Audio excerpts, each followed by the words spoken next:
and that head up there for to watch ships off. What you might call me. You might call me Captain. Oh, I see you're at there. And he threw down 3 or 4 golden pieces at the threshold. You can tell me when I've worked through that, says he, looking as fierce as a commander. And indeed, bad as his clothes were, and coarsely as he spoke, he had none of the appearance of a man who sailed before the mast, but seemed like a mate or skipper, accustomed to be obeyed or to strike. The man who came with the barrow told us the mail had set him down the morning before at the Royal George, that he had inquired what inns there were along the coast, and here ours well spoken of, I suppose, and described as lonely, had chosen it from the others for his place of residence. And that was all we could learn of our guest. He was a very silent man by custom.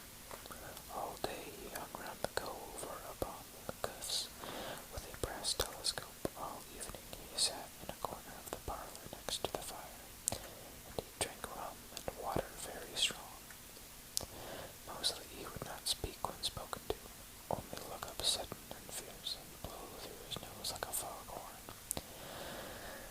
And we and the people who came about our house soon learned to let him be. Every day when he came back from his stroll, he would ask if any seafaring men had gone by along the road. At first we thought it was the want of company of his own kind that made him ask this question, but at last we began to see he was desirous to avoid them. When a seaman put up at the Admiral Benbow, as now and then some did, making by the coast road for Bristol, he would look in at him through the curtain door before he entered the parlor, and he was always sure to be as silent as a mouse when any such was present. For me, at least, there was no secret about the matter, for I was, in a way, sharer in his alarms. He had taken me aside one day and promised me a silver 4-penny on the first of every month if I would only keep my weather eye open for a seafaring man with one leg, and let him know the moment he appeared. Often enough, when the first of the month came around and I applied to him for my wage, he would only blow through his nose at me and stare me down, but before the week was out he was sure to think better of it, bringing me my 4-penny piece, and repeat his orders to look out for the seafaring man with one leg. But though I was so terrified by the idea of the seafaring man with one leg, I was far less afraid of the captain himself than anybody else who knew him. His stories were what frightened people worst of all. Dreadful stories they were, about hanging and walking the plank, and storms at sea, and the dry tortugas, and wild deeds and places on the Spanish Main. By his own account he must have lived his life among some of the wickedest men that God ever allowed upon the sea, and the language in which he told these stories shocked our plain country people almost as much as the crimes that he described. My father was always saying the inn would be ruined, for people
new that night, too, nobody but Dr. Livesey, and on him I observed it did not produce an agreeable effect, for he looked up for a moment quite angrily before he went on with his talk to old Taylor, the gardener, on a new cure for the rheumatics.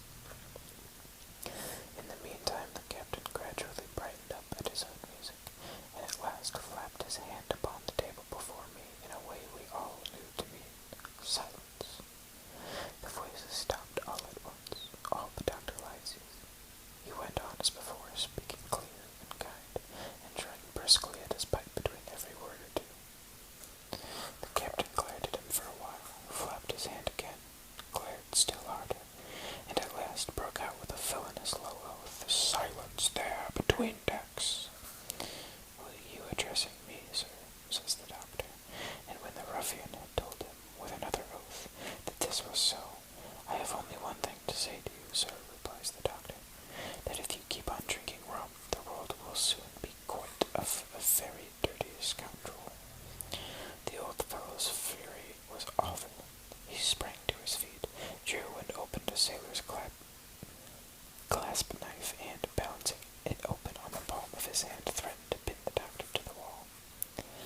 The doctor never so much as moved. He spoke to him, as before, over his shoulder, and in the same tone of voice, rather high, so that all the room might hear, but perfectly calm and steady. "If you do not put that knife this instant in your pocket, I promise, upon my honor, you shall hang at next assizes."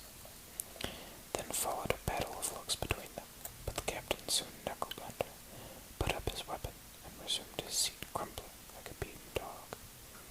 "And now, sir," continued the doctor, "since I now know there's such a fellow in my district, you may count I'll have an eye upon you day and night. I'm not a doctor only, I'm a magistrate, and if I catch a breath of complaint against you, if it's only for a piece of incivility like tonight's, I'll take effectual means to have you hunted down and routed out of this. Let that suffice." Soon after, Dr. Livesey's horse came to the door, and he rode away, but the captain held his peace that evening, and for many evenings to come. Chapter 2. Black Dog appears and disappears.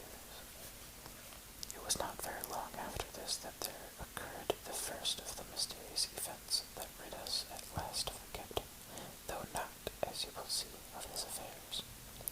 It was one January morning, very early, a pinching, frosty morning, the cove all grey with hoar frost, the ripple lapping softly on the stones, the sun still low and only touching the hilltops and shining far to seaward. The captain had risen earlier than usual and set out down the beach, his cutlass swinging under the broad skirts of the old bluecoat, his brass telescope under his arm, his hat tilted back upon his head. Well, mother was upstairs with father, and I was laying the breakfast table against the captain's return, when the parlor door opened, a man stepped in on whom I had never set my eyes before.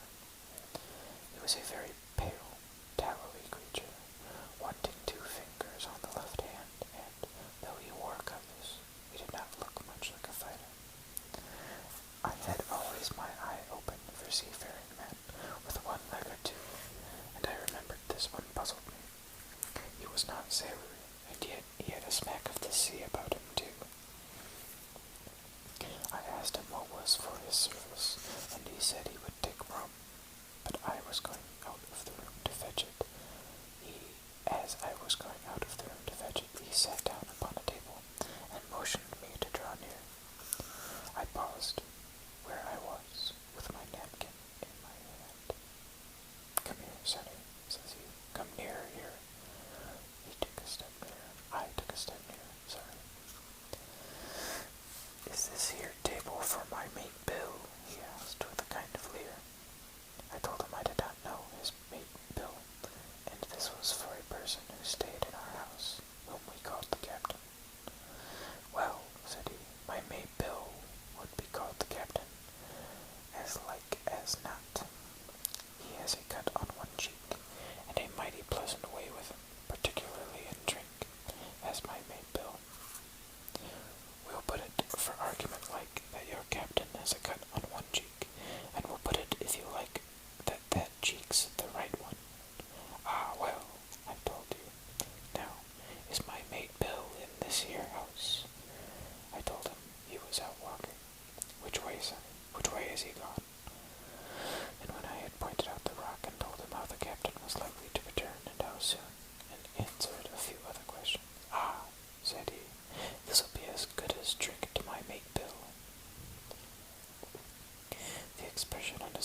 has 2 blocks, and he's all the pride of my heart.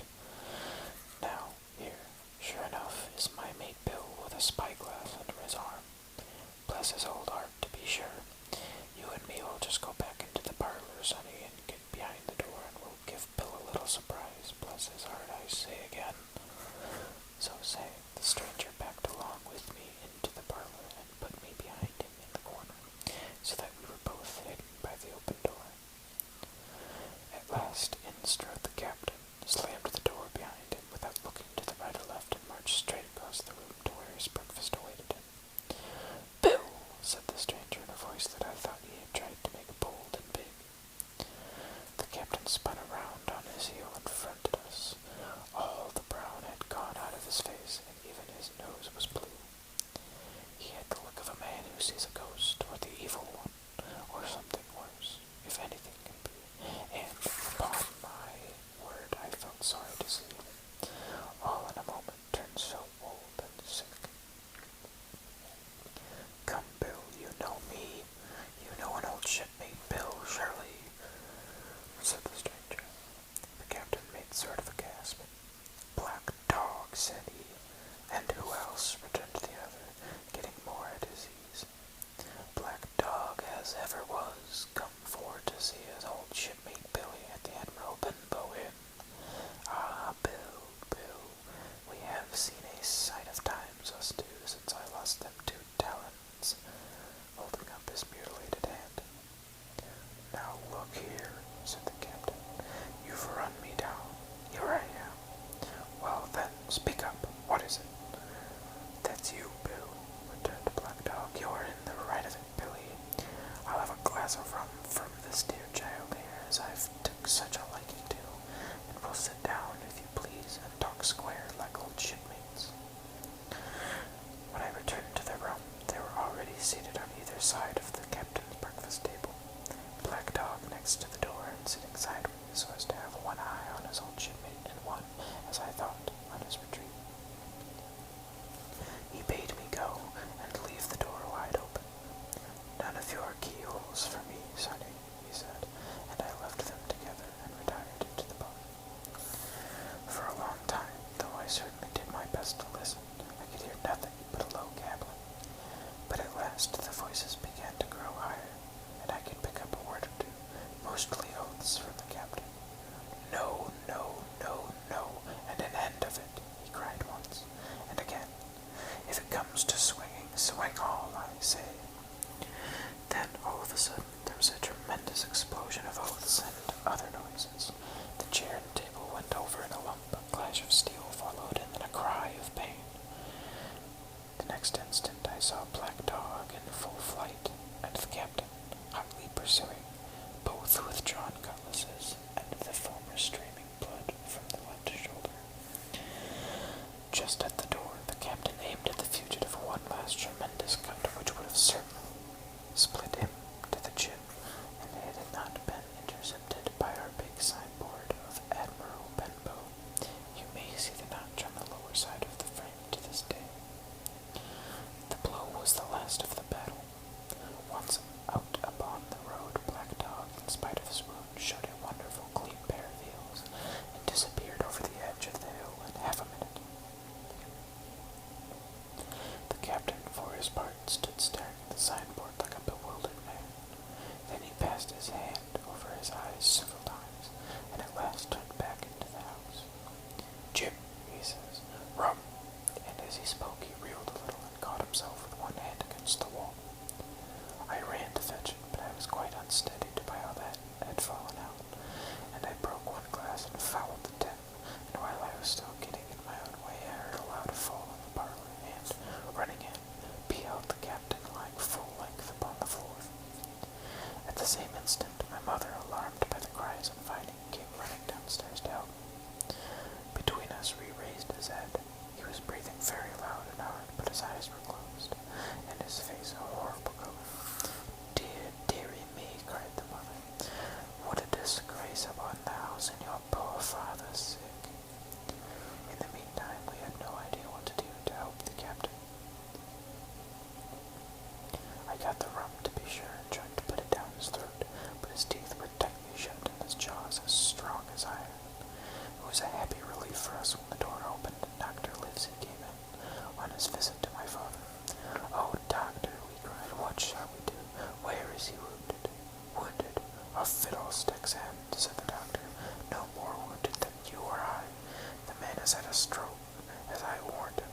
And now, Miss Hawkins, just run upstairs to your husband and tell him, if possible, nothing about it. For my part, I must do my best to save this fellow's triply worthless life, and Jim here will give me a basin." When I got back with the basin, the doctor had already ripped up the captain's sleeve and exposed his great sinewy arm. It was tattooed in several places: "Here's luck," "A fair wind," and "Billy Bones his fancy," were very neatly and clearly executed on the forearm, and up near the shoulder there was a sketch of a gallows, and a man hanging from it, done, as I thought, with great spirit. "Prophetic," said the doctor, touching the picture with his finger. "And now, Billy Bones, if that be your name, we'll have a look at the color of your blood. Jim," he said, "are you afraid of blood?" "No, sir," said I. "Well then," said he, "you want the basin." And with that, he took a lancet and opened a vein. For people who are squeamish about blood, maybe skip ahead a few seconds. A great deal of blood was taken before the captain opened his eyes and looked mistily about him.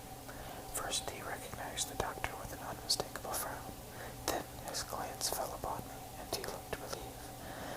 But suddenly his color changed, and he tried to raise himself, crying, "Where's Black Dog?"